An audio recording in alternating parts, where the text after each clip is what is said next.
Hello, good morning dear students. Welcome to Shri BL memorial academy online platform.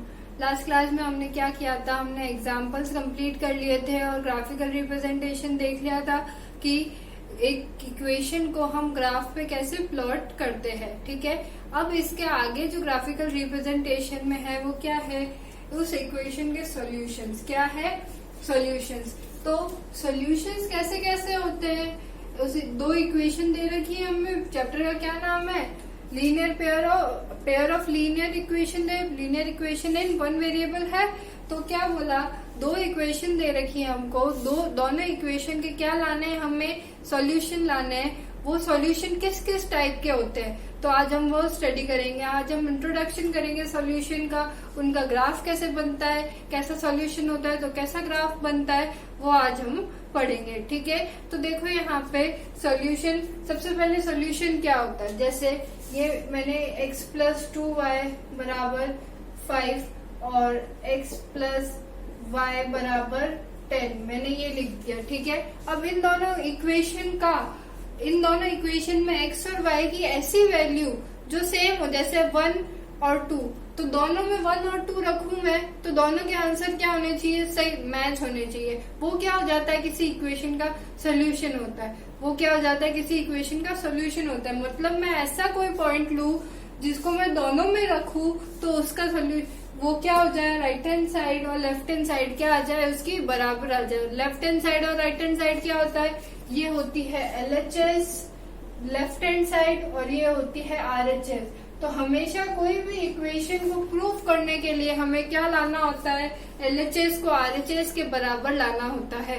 हमेशा क्या करना होता है, हमें LHS को RHS के बराबर लाना होता है। तो एक सोल्यूशन क्या होता है, वो पॉइंट्स जिसको हम इक्वेशन में रखे तो LHS और RHS क्या आ जाए, बराबर आ जाए। मतलब इस तरफ और इस तरफ दोनों तरफ आंसर क्या आ जाए, बराबर आ जाए। ये होता है सॉल्यूशन। अब सॉल्यूशन कितने टाइप के होते हैं, सॉल्यूशन 3 टाइप के होते हैं। इन इक्वेशंस के सॉल्यूशन 3 टाइप के होते हैं। देखो मैंने यहाँ लिख रखा है कैसे होते हैं। एग्जैक्टली वन सॉल्यूशन, किसी किसी इक्वेशन के केवल और केवल एक सॉल्यूशन होता है। मतलब जैसे ये मैंने इक्वेशन ली है कि तो इसके अंदर मैं 1, 2 अगर पुट करती हूँ, फॉर एग्जाम्पल, आएगा या नहीं आएगा। अब देखो 1, 2 पुट करती हूँ तो आ गया, और मैं दूसरे कोई भी नंबर पुट करती हूँ तो नहीं आ रहा है इसका आंसर, तो वो क्या हो जाएगा, exactly one solution. Exactly one solution का मतलब क्या हुआ कि मैं कोई नंबर, कोई पॉइंट्स दो इक्वेशन में पुट करती हूँ तो उसका वही एक आंसर आ रहा है। उसके अलावा मैं बहुत सारे दूसरे पॉइंट्स पुट करके देख लो तो उसका वो आंसर नहीं निकल रहा है, सेम नहीं आ रहा है। मैंने बताया ये सेम आना चाहिए, तो सेम नहीं आ रहा है, तो क्या होता है, एग्जैक्टली वन सॉल्यूशन। तो वो कैसा सॉल्यूशन होता है, एग्जैक्टली वन सॉल्यूशन। ठीक है, अब देखो सेकंड टाइप क्या कह रहा है यहाँ पे, infinitely many solution. Infinitely many solution, infinite का मतलब क्या होता है, अनगिनत, जिसको गिना नहीं जा सकता। जैसे नंबर्स है, नंबर कहाँ तक है हमें पता नहीं है, तो अनगिनत नंबर है, तो अनगिनत सॉल्यूशन मिल सकते हैं। मतलब मैंने एक पॉइंट रखा उससे इक्वल आ गया, मैंने दूसरा कोई पॉइंट रखा उससे भी इक्वल आ रहा है, तीसरा रखा उससे भी इक्वल आ रहा है। तो ऐसे सबसे इक्वल आए, बहुत सारे पॉइंट से इक्वल आया जा रहा है, तो वो क्या हो जाएगा, infinitely many solution. Infinitely many solution, उसके कोई गिनती नहीं है कि उसके कितने सोल्यूशंस निकलेंगे। ठीक है, इनफाइनाइटली मेनी सोल्यूशन। थर्ड है हमारे पास नो सोल्यूशन। नो सोल्यूशन मतलब मैं इसमें कोई भी पॉइंट रख रही हूँ, बराबर आ ही नहीं रहा है, मतलब आपकी इक्वेशन ही गलत है, फिर बराबर आ ही नहीं रहा है। कोई भी पॉइंट रख दूं मैं, बराबर आ ही नहीं रहा है, तो ये क्या हो जाता है, नो सोल्यूशन हो जाता है। नो सोल्यूशन हो जाता है। तो मैंने क्या बताया आपको, 3 टाइप के सोल्यूशन होते हैं। क्या बोला, exactly one solution. Exactly one solution को और क्या बोलते हैं, यूनिक सोल्यूशन। यूनिक का मतलब क्या होता है, अपने आप में एक होता है। जैसे कई सारे बच्चे हैं, उसमें से जो फर्स्ट रैंक आता है वो क्या होता है, क्लास में से सबसे यूनिक होता है। क्यों? क्योंकि वो सब में से क्या आ रहा है, फर्स्ट आ रहा है, तो वो क्या हो गया, यूनिक हो गया। तो एग्जैक्टली वन सोल्यूशन को और क्या बोलते हैं, यूनिक सोल्यूशन। ठीक है, सेकंड क्या बताया मैंने, इनफाइनाइटली मेनी सोल्यूशन, मतलब इसके बहुत सारे अनगिनत सोल्यूशन होंगे। अनगिनत सॉल्यूशंस होंगे। थर्ड क्या है, नो सॉल्यूशन, जिसका कोई सॉल्यूशन नहीं है, वो इक्वेशंस जिसका कोई सॉल्यूशन नहीं है वो क्या किस में कहलाएगी, नो सॉल्यूशन में कहलाएगी। ठीक है, अब देखो ये तो हमने सॉल्यूशन पढ़ लिए, अब हमें इसका क्या पढ़ना है, ग्राफिकल रिप्रेजेंटेशन। क्या पढ़ना है हमें, ग्राफिकल रिप्रेजेंटेशन। तो अब हर एक में कैसे कैसे ग्राफ बनेंगे मैं वो बताती हूँ आपको। जहाँ पे हमारे एग्जैक्टली वन सॉल्यूशन होगा, एग्जैक्टली वन सॉल्यूशन या यूनिक सॉल्यूशन होगा, जहाँ पे एक ही सॉल्यूशन है, वहां कैसा ग्राफ बनेगा, इंटरसेक्टिंग लाइंस। इंटरसेक्टिंग लाइन का ग्राफ कैसे बनता है, मैंने आपको चैप्टर की स्टार्टिंग में ही बताया था। इंटरसेक्टिंग लाइंस का ग्राफ कैसे बनता है, जैसे ये ग्राफ है हमारा, ठीक है, ये है हमारे एक्स एक्सिस, ये है हमारे वाई एक्सिस।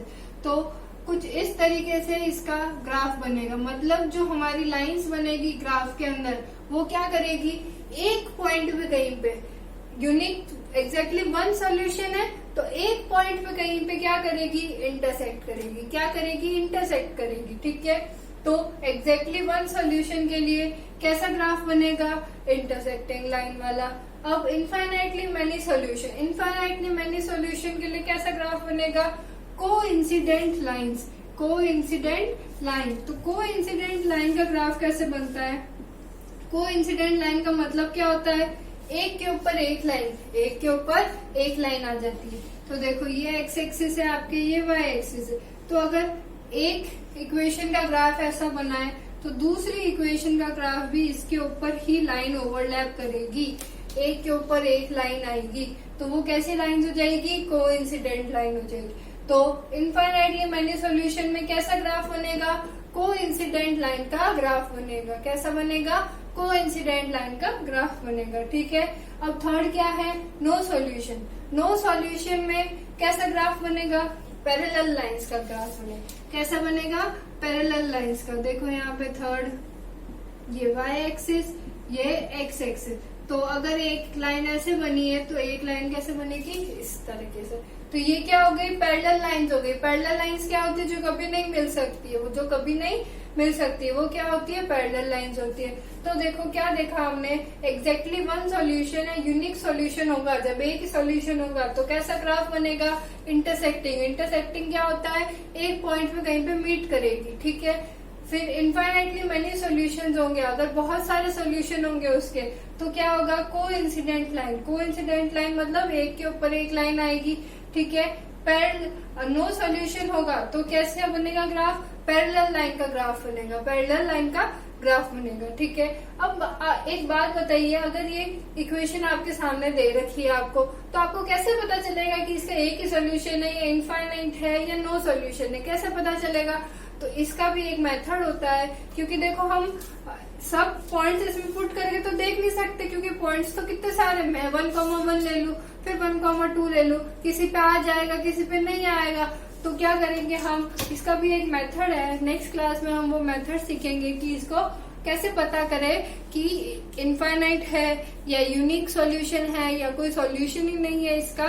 ठीक है, तो नेक्स्ट क्लास जरूर अटेंड करना, अच्छे से समझना नेक्स्ट क्लास में क्या पढ़ाना है। ठीक है, तो आज थ्योरी की है हमने, थ्योरी पढ़ा है आज हमने, तो नेक्स्ट क्लास में हम इसके आगे के 1-2 क्वेश्चंस करेंगे। Thank you.